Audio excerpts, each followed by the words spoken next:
I learned early how to become quiet without disappearing. There's a difference. Disappearing means people notice the absence. Being quiet means you're present enough to be ignored. That was my childhood. My parents weren't cruel in the dramatic sense. No shouting, no bruises, no scenes that made neighbors whisper. They were simply absent in a way that left no fingerprints. School forms signed without looking up. Birthdays acknowledged with cards written in my mother's handwriting but mailed by my father's assistant. I lived in their house the way a spare room lives in a house, used when convenient, forgotten otherwise. They were busy people. Successful. Important. I learned to say that sentence for them whenever anyone asked. The only person who noticed I existed was my grandfather. He wasn't warm. He didn't hug. He didn't tell stories about his youth or call me kiddo. What he did was listen when I spoke and stop talking when I stopped. When I visited him during summers, he asked what I was reading and then actually waited for the answer. If I said I didn't know, he didn't fill the silence. He let it sit there until I figured out what I meant. He never spoke badly about my parents. He didn't have to. The space between his attention and theirs said everything. When I was 16, I asked him once why they didn't seem to like me. He didn't answer right away. He poured tea, set the cup in front of me, then said, "Some people confuse control with care. When a child can't be controlled, they don't know how to love them." That was the closest thing to comfort I ever got.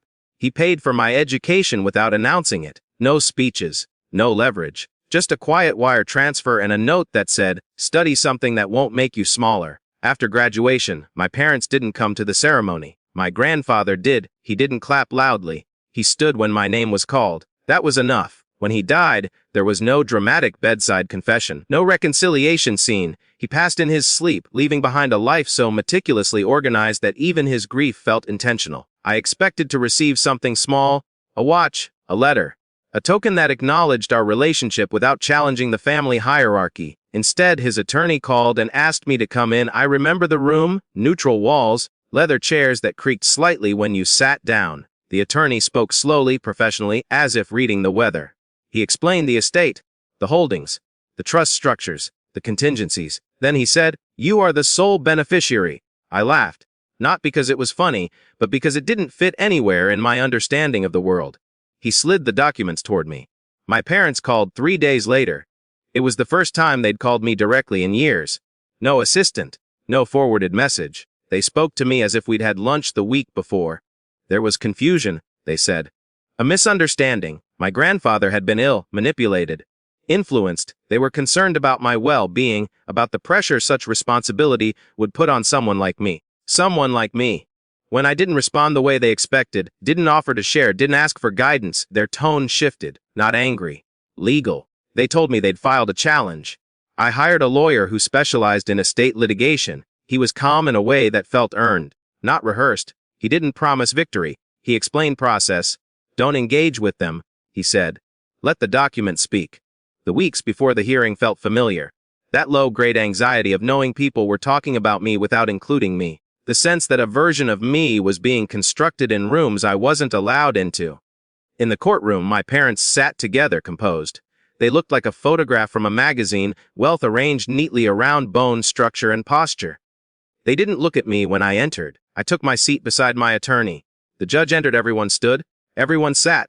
My parents' attorney began confidently framing the case's concern: elder abuse, undue influence, a vulnerable man missiled by proximity and emotional dependency. I watched the judge's face carefully, not for emotion but for attention. Judges listen differently when they suspect performance. When it was our turn, my attorney stood. He didn't argue. He asked permission to submit exhibits already entered into the record, but not yet reviewed. The judge nodded. The first document was my grandfather's medical evaluation from 2 years before his death, independent, thorough, clear. The second was a video deposition my grandfather had recorded voluntarily, without prompting. In it, he sat at his desk, glasses on, posture straight. "I am of sound mind," he said plainly. "I am leaving my estate to my grandchild because they have shown consistency, restraint, and independence. Qualities I value."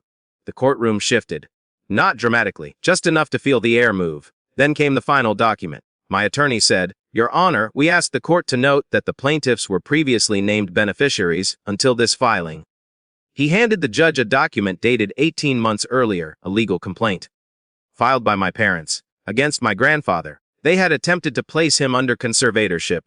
The judge looked up for the first time. Wet, he said. The charges were against you. Silence landed heavy, the kind that doesn't rush to be filled. My parents' attorney stood, flustered, trying to contextualize. The judge raised a hand. You attempted to claim incapacity while he was actively restructuring his estate, the judge said slowly. And now you argue he lacked capacity because he didn't include you. No one spoke. The judge leaned back. That is not concern.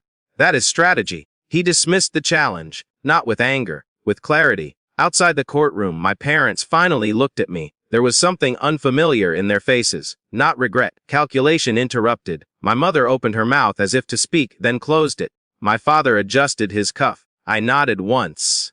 Not in triumph. In acknowledgement, I left. The estate is complex. Managing it takes time, expertise, patience. I didn't become someone new overnight. I didn't suddenly feel powerful. What changed was simpler. When people speak about me now, they use my name. Recognition doesn't heal everything. It doesn't rewrite childhoods or soften memories. But it does something quieter. It ends the silence that was never chosen. And that, I've learned, is a kind of beginning.